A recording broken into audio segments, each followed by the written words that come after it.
process of Google search analytically.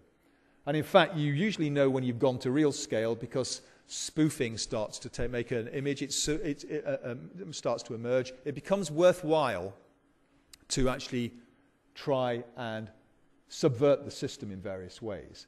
So this cycle of analysis and build was fundamental. But so too was the understanding of the creative process and the emergence of complexity. And that for us, for all the imperfections of the name web science, that builds in for us an appreciation that it must be technology, and it must be science, and it must be social understanding and social systems too. You may already say that's too much of a technical narrative, but actually it's important that we do understand the engineering roots of our discipline as well. Now, the kind of questions we've been posing ourselves are things like, we talked about this in our papers, how do we understand when an application goes viral? When it goes from the micro principles to the very large scale. The blogosphere is quite an interesting phenomenon to look at historically, simply because it took off some time, having been around, self-publishing has been around pre-web in various forms, but with the web and blogging tools, this real extraordinary emergence of blogging as a social phenomena, such that it shows power law distribution. So just a very few blogs are hugely linked to, very influential. In fact, you can map the structure of the blogosphere. It has, interestingly, family relationships to the web graph in general, but some interesting differences.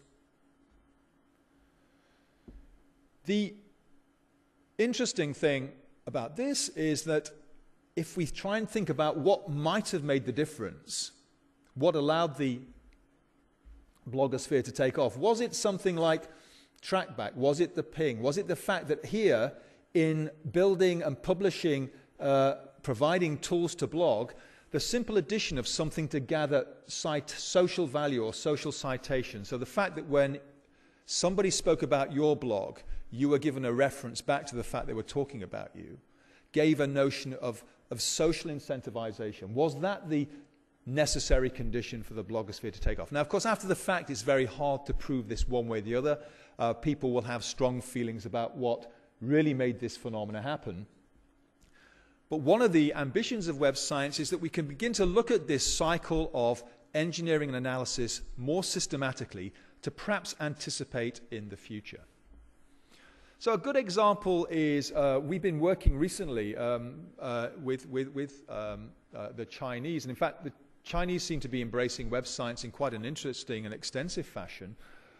We often hear things that it's different in China. Is it the same? How is it different? In fact, web science we see a number of papers here at this conference looking at the differences in regional usage of web and web technology.